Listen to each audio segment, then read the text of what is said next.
Bonjour à tous, nouvelle vidéo aujourd'hui. Une des vidéos qui m'a été le plus demandée probablement, c'est la façon que j'ai de retirer les instruments. Donc c'est ma technique pour le retrait d'instruments. Ici c'est une 26 envoyée par un correspondant qui a cassé un instrument dans la racine mésio-vestibulaire. Il m'a dit qu'il n'a pas trouvé le MV2, donc a priori il est dans le MV1, j'ai pas besoin de réaliser un CBCT pour savoir ce qui se passe. La racine ne tourne pas des masses, n'est pas très courbe, en tout cas dans le sens mésio-distal. Et donc on va pouvoir commencer à traiter, espérer visualiser l'instrument sans avoir besoin d'un CBCT. Il y a toujours un arbitrage à faire dans ces cas-là entre la voie chirurgicale et la voie orthograde. Si je pense que je peux visualiser l'instrument, en général, je vais passer par la voie orthograde. On commence toujours par enlever la carie, être sûr qu'on est dans un environnement propre, sain, avant d'attaquer le traitement. Bon, et comme on peut le voir, ma digue n'est pas très étanche en distal. Et donc, je vais changer de digue et passer sur un multiclampage pour pouvoir obturer correctement, pour pouvoir coller correctement à cet endroit-là. Donc multiclampage, une petite matrice, un coin. J'ai pas besoin d'un très bon point de contact parce que ma restauration n'est pas la restauration définitive, bien que le compo que je vais utiliser puisse être utilisé par la suite pour être recouvert de céramique ou d'un onlay ou d'une couronne. Voilà. Donc là c'est le protocole de collage classique, edge, bond et compo. Je vous ai accéléré toutes les phases qui sont pas forcément les plus intéressantes, mais je préfère les laisser que on comprenne bien toutes les étapes du traitement endo qui commencent dès la RCP. C'est une pseudo RCP puisqu'elle peut être utilisée plus tard, elle est faite dans de bonnes conditions de collage, donc elle pourra être utilisée plus tard par le correspondant. Voilà la situation. On a des isthmes qu'il va falloir aller explorer. Donc pour ça j'utilise un ED15 sans spray et on va aller descendre explorer les isthmes tranquillement. Je commence par le disto-vestibulaire.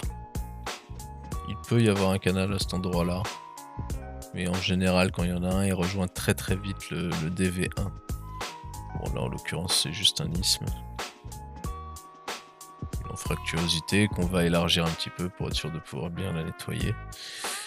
Notre MV1 et a priori le MV2 qui se situe ici. Donc je marque l'entrée et je dégage un petit peu l'entrée pour éviter les trous de souris. Et puis je vais essayer d'y passer une lime directement. Donc ça c'est une lime très intéressante, c'est une 1504. C'est vraiment pas mal.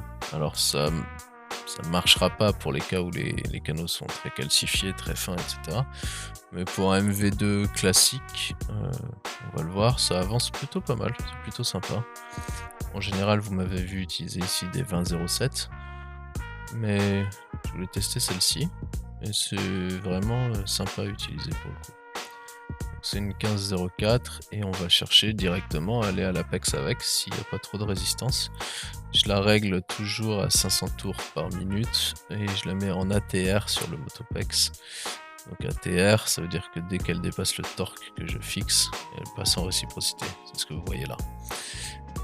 Voilà. Mon torque seuil pour moi c'est 1 Newton centimètre et ça me permet d'être assez safe, surtout avec des limes assez fines comme ça. Ça va me permettre d'être beaucoup plus relax et de me permettre essayer d'aller beaucoup plus loin directement. Je vous conseille pas de faire ce que je suis en train de faire. Là j'utilise ma lime sans avoir mis d'irrigant dans les canaux. C'est pas la meilleure idée qui est, mais bon, pour la vidéo c'est plus sympa. Et si je casse un instrument, en général je m'en sors. Donc là, on va mettre de l'irrigant, on va enlever tous les débris.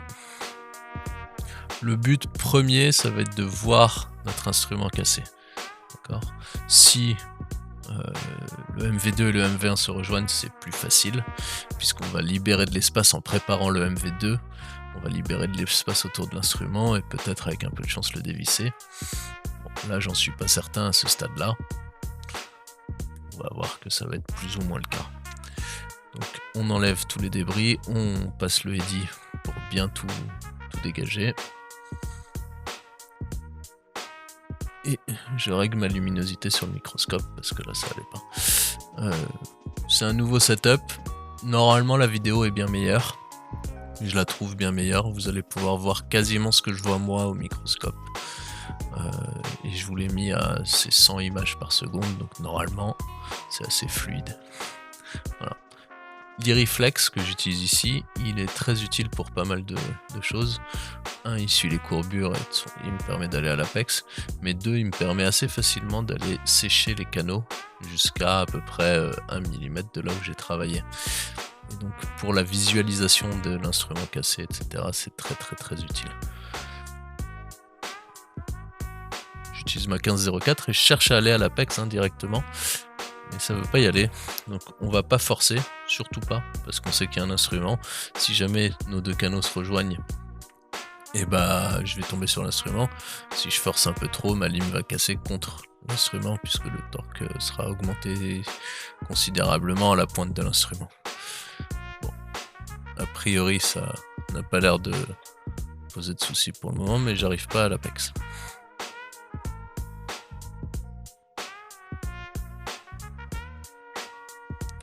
Dans le MV1, je regarde un petit peu ce qui se passe, mais pareil, là je bloque à cet endroit-là. Et là je vais mesurer directement mon distal. Vous voyez que ça évacue bien les débris, cet instrument. J'ai pas besoin de me complexifier trop la tâche. Pareil dans le palatin.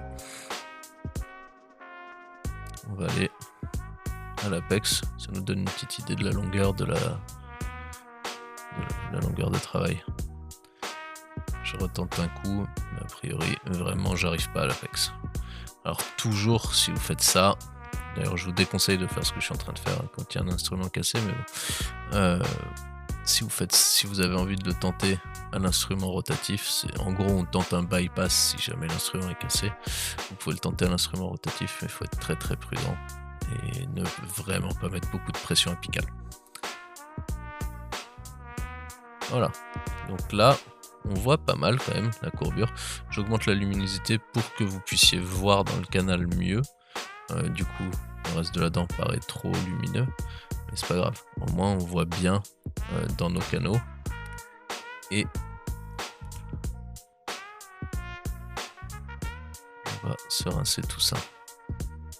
Normalement vous voyez quasiment ce que je vois là au microscope. C'est mon setup à Marseille, ça. Et ça s'est beaucoup amélioré par rapport à ce que j'avais à Paris en vidéo. On voit plutôt pas mal.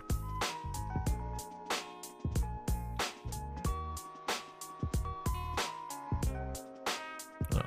Et là ce qui est important, c'est qu'on voit que j'ai séché mon MV2, ça n'a pas vidé le MV1. Donc je suis pas encore certain qu'ils se rejoignent à ce stade là. J'ai un doute, mais j'en suis pas certain. Parce que j'arrive pas à aller jusqu'au bout de mon MV2, il y a de fortes chances que je bute contre l'instrument. On va voir ici ce que je vais faire avec mon insert pour essayer de visualiser l'instrument. Ça c'est la racine au niveau cervical, l'extérieur de la racine. Là vous avez le périmètre supposé de la racine au niveau des canaux que vous voyez là. Nos deux canaux avec la direction qu'ils ont l'air de prendre, qui est la direction la plus commune. L'instrument cassé supposé, il doit être à peu près par là. Et ça en vert, c'est la zone de sécurité. C'est une zone où je sais que si je travaille, je risque pas de perforer. Et ça, c'est la zone que je vais travailler pour espérer voir mon instrument. Voilà, donc avec mes inserts, je viens travailler cette zone-là, toujours dans ma zone de sécurité, pour 1. Améliorer la visibilité, 2. Espérer voir l'instrument. Le tout de façon assez sûre, puisque je risque pas de perforer en travaillant à cet endroit-là. Toujours réfléchir aux zones que vous pouvez élargir et aux zones que vous ne pouvez pas élargir. Le but du jeu, quand on a un instrument cassé, c'est de le retirer en étant le moins délabrant possible. Si on pense qu'on a besoin d'être trop délabrant pour le retirer, souvent il vaut mieux envisager la voie chirurgicale.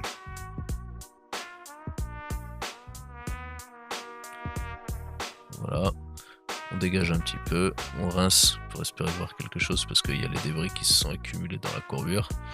On rince, on passe le eddy, On sèche tout ça. Et on voit toujours pas notre instrument. Du coup, là, on arrive dans une portion de la dent qui est fine. Donc, ça va devenir dangereux de continuer à avancer avec un instrument aussi gros que le ED15, même s'il est pas bien gros. Ça va commencer à être risqué. Donc, pour être moins délabrant, je vais dégager un tout petit peu la courbure là, puis je vais changer d'instrument.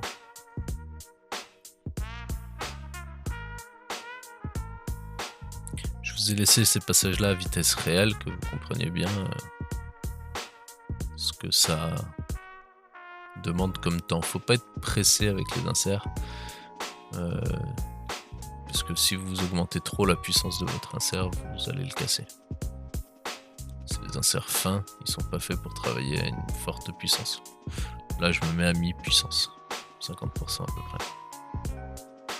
Bon, toujours pareil, je dégage la vue, j'enlève tous les débris, je rince et je sèche.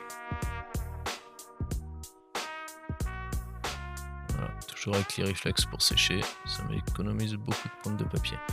Et donc maintenant, je vais utiliser une lime 15 C+15 de Densplice sur un endo handle. Je vais pré-courber mon instrument et je vais essayer de prendre la courbure. Le but étant de prendre l'intérieur de la courbure par rapport à l'instrument.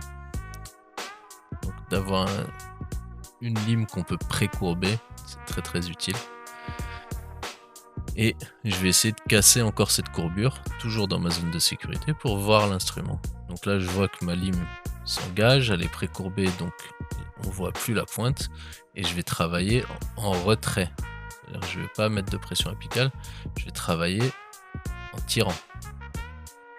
Le but étant de casser la courbure pour voir l'instrument en question. Et donc, pour travailler, c'est mon assistante là que vous voyez, elle vient mettre l'insert sur vers le manche de ma lime, ce qui fait vibrer la lime, et du coup ma lime me sert d'insert très fin, pré-courbable, pour travailler mes canaux sans être trop délabrant. Vous pouvez faire ça même si vous n'avez pas de microscope, tant que vous voyez les instruments, tant que vous pensez pouvoir les voir.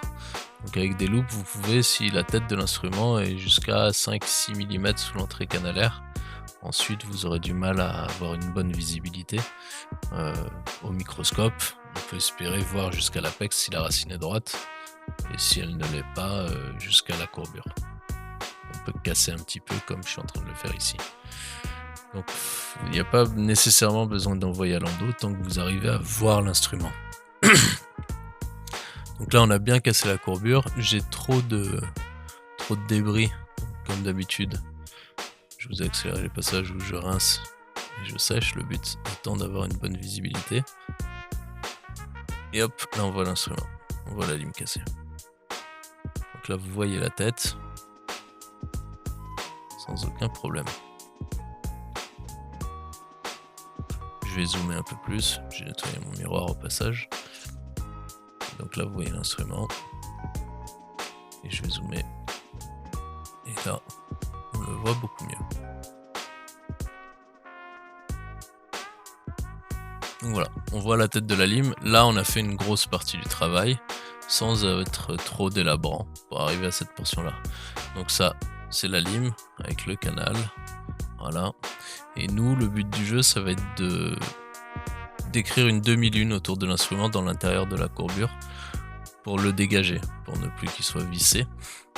Et donc pour ça, je vais utiliser toujours la même technique. Ma lime C+15 sur une endo handle et mon assistante va venir vibrer cette lime. À ce stade-là, je cherche pas à vibrer l'instrument directement.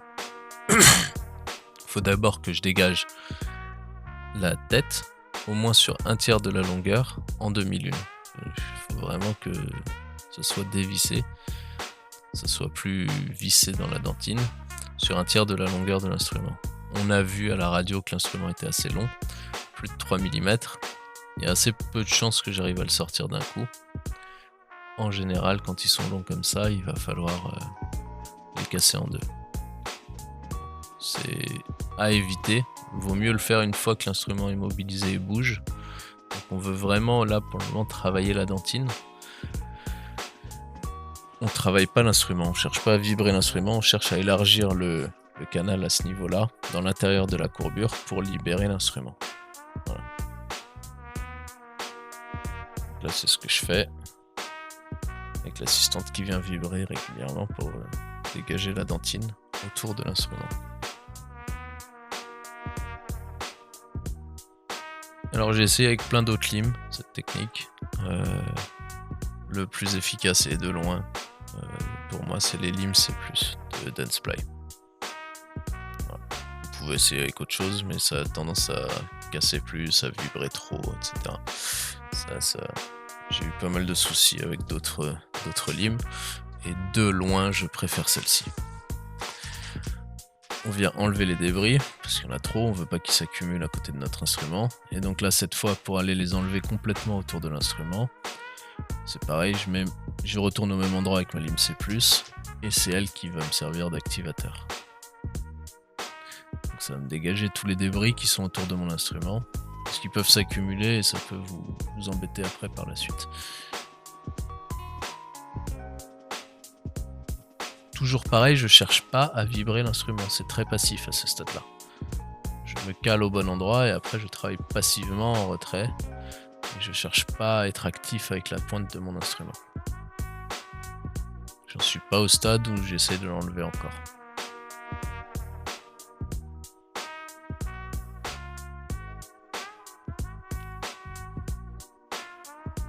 Hop, on remet un coup de rinçage et puis après on pourra sécher.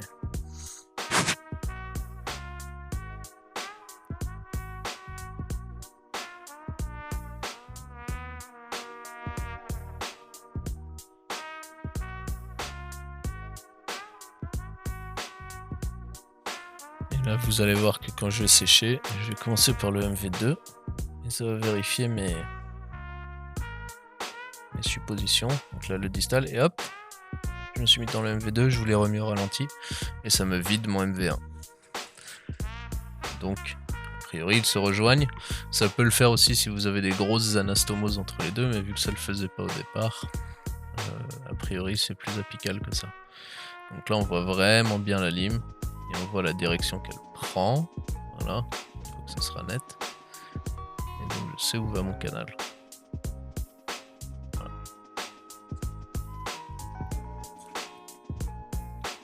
Donc là vous la voyez vraiment bien. Et je vais travailler le long de l'instrument, toujours dans l'intérieur de la courbure. Parce que c'est plus sûr. 1 et 2, parce que ça permet d'enlever l'instrument beaucoup plus facilement que si je passais par l'extérieur.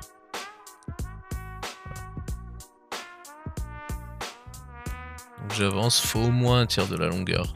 Donc si votre instrument fait 4 mm, il va falloir 1,5 mm de dégager en 2001 pour espérer pouvoir faire remonter l'instrument.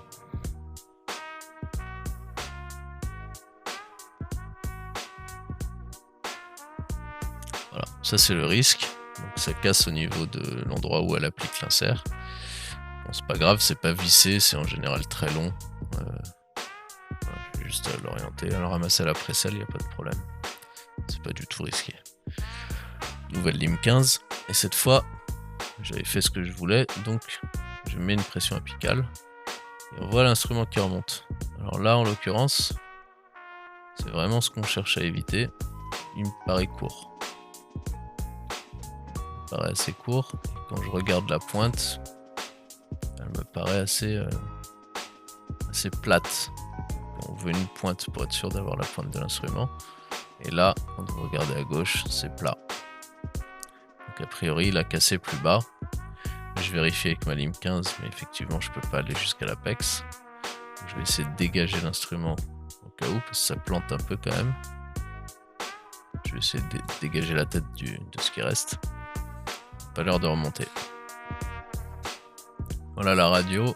Donc il me reste un morceau, un fragment qui est cassé plus bas. Ça c'est vraiment ce qu'on cherche à éviter en temps normal. Bon, ça m'arrive et ça vous arrivera aussi. Quand il nous reste ça, on est sûr qu'on verra plus l'instrument. Et donc on va devoir tenter le bypass. Heureusement pour moi ça plante. à cet endroit-là. Donc a priori le bypass est déjà bien engagé. Je vais vivre un petit peu, il veut toujours pas remonter. Et donc je vais devoir passer une lime 10C+ cette fois. Et essayer d'amorcer le bypass et de passer à côté de l'instrument. Voilà, on voit que très rapidement j'y suis arrivé, donc mon instrument dépasse l'instrument cassé. Et donc je vais faire la même technique, mais cette fois j'ai pas besoin de mon assistante, puisque je suis en lime manuelle sans l'endo handle cette fois.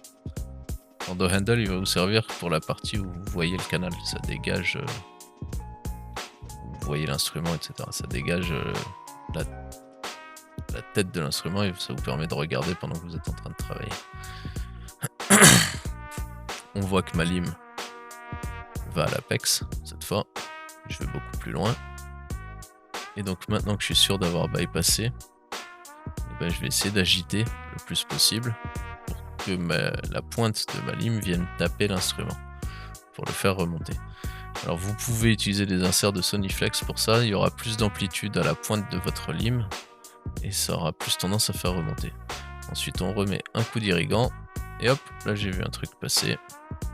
Alors ça me paraît bizarre, je le vois pas dans la chambre, je le vois nulle part. Mais il m'a clairement semblé voir un truc passer.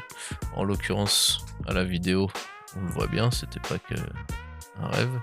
Je vous l'ai mis en zoom et en ralenti x10. Et on voit, hop, l'instrument qui remonte et qui va aller se planquer dans le distal. Donc à ce stade-là, je l'ai pas vu. Et hop, maintenant je le vois. Je m'arrête tout de suite. Le danger là, c'est de le pousser dans le distal et qu'il aille se ficher à l'apex et ça peut être très très chiant de le chercher. Donc avec l'Iriflex, je sécurise mon canal distal et j'aspire en même temps. Ça, je vire le liquide, c'est beaucoup plus facile d'aller retirer l'instrument. Et voilà, il n'y a plus d'instrument, ça c'est fait. Maintenant il ne nous reste plus qu'à finir le canal, à finir le traitement canalaire. Et donc là on voit bien que ma lime 15 plante dans les deux canaux.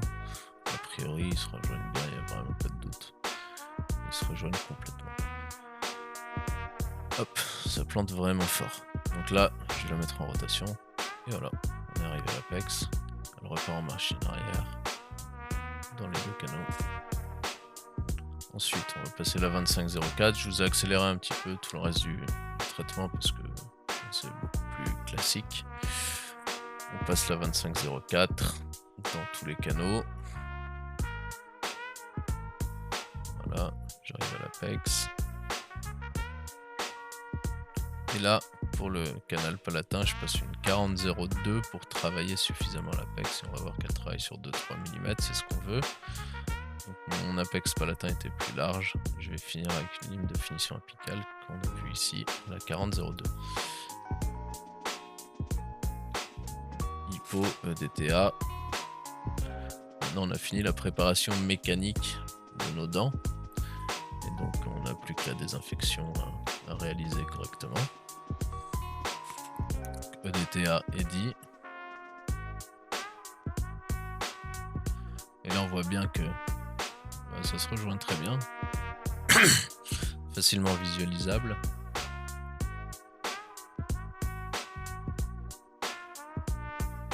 Voilà. Et hypochlorite pour finir le tout. Bon, plusieurs passages d'hypochlorite.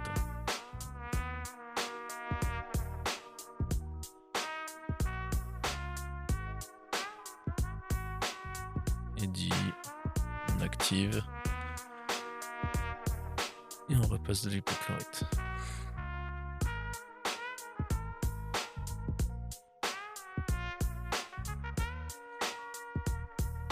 On sèche les canaux avec l'Iriflex toujours. Hop.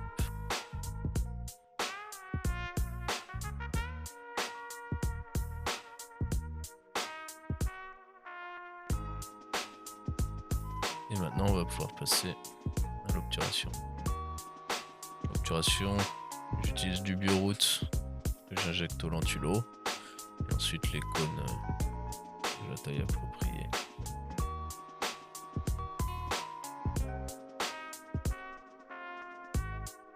Donc lentulo, on le laisse bien un petit moment dans les canaux pour faire remonter les bulles. tranquille pour être sûr d'avoir un ciment qui est bien dense. Et j'attends un bon moment sur la paroi pour faire remonter toutes les bulles. Pareil en distal.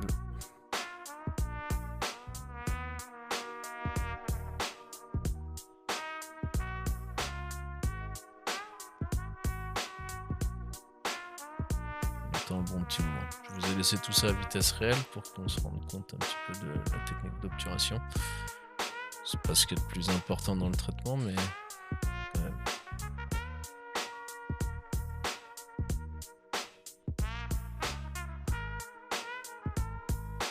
On va obturer MV1, MV2, et vu qu'ils se rejoignent, quand j'obture le MV1, vous allez voir remonter dans le MV2 mon bureau. Voilà.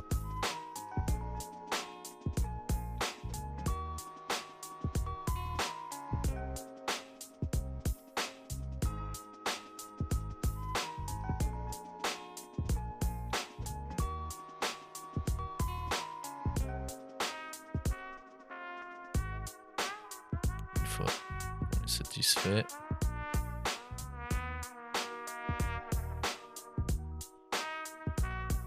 on va pouvoir mettre nos codes. Donc 1.40.04 parce que j'avais fini en 40.02, donc je serai un peu court par rapport à l'Apex, c'est ce que je veux, et des 35.04 dans les autres parce que j'avais fini en 25.04 et je veux que mes cônes restent à 1 à 2 mm de l'Apex. Donc je préfère qu'ils soient plus courts, et donc j'en prends des plus larges. Voilà, on coupe à l'insert, le plus simplement du monde, insert sans spray, toujours à mi-puissance.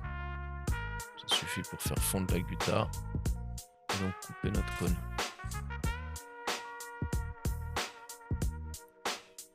Et on vient tasser, fouler avec un fouloir de taille adaptée. Je fignole un peu moi quand je finis mes traitements, mais on veut vraiment que la gutta et le ciment restent dans les canaux et ne viennent pas dans la chambre, voire même quasiment 2 à 3 mm sous l'entrée canalaire, parce qu'à cet endroit là on préfère avoir du compo qui se colle plutôt pas mal dans les premiers millimètres du canal. C'est pas idéal, mais c'est mieux que dans le reste du canal, et je préfère avoir du compo à cet endroit là. Et c'est en tassant à ce moment là, on chauffe les 2-3 mm, on tasse, et c'est en se tassant à ce moment là qu'on applique une pression assez importante pour avoir une condensation hydraulique du ciment.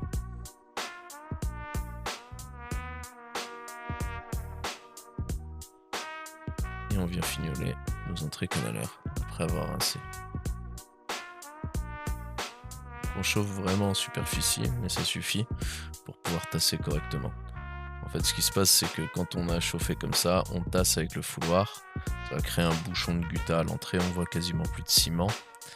Et ce bouchon, quand on va on va appliquer une pression dessus, et bah ça va venir vraiment créer une pression dans tout le canal pour le ciment.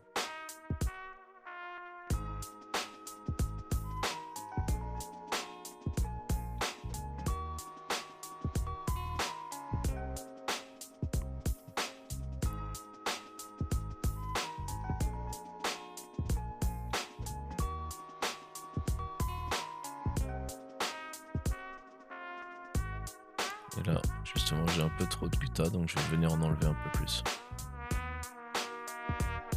Parce que je veux vraiment être 2 à 3 mm sous l'entrée du canal. Vraiment plus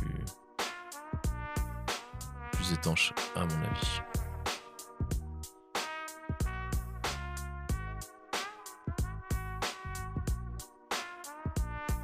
Et on fout bien. On a maintenant une obturation à peu près propre. Et le gros avantage du bureau, c'est que pour nettoyer la chambre, on a juste besoin de passer un insert avec de l'eau et on a une chambre nickel.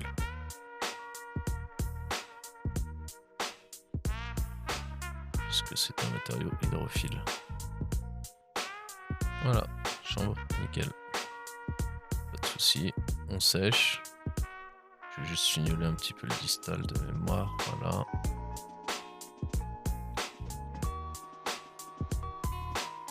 Et on va pouvoir réaliser notre composite. Edge, bond. Et toujours le même compo ici, c'est du Genial Universal Flow. Vous pouvez utiliser ce que vous voulez tant que c'est un bulk fill, en général ça marche très bien.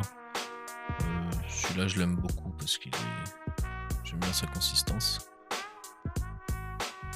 Je vais en essayer un autre là prochainement, mais celui-là me plaît beaucoup depuis un petit moment. Voilà. On remplit les entrées canalaires. On va le remonter en plusieurs étapes pour limiter le facteur C.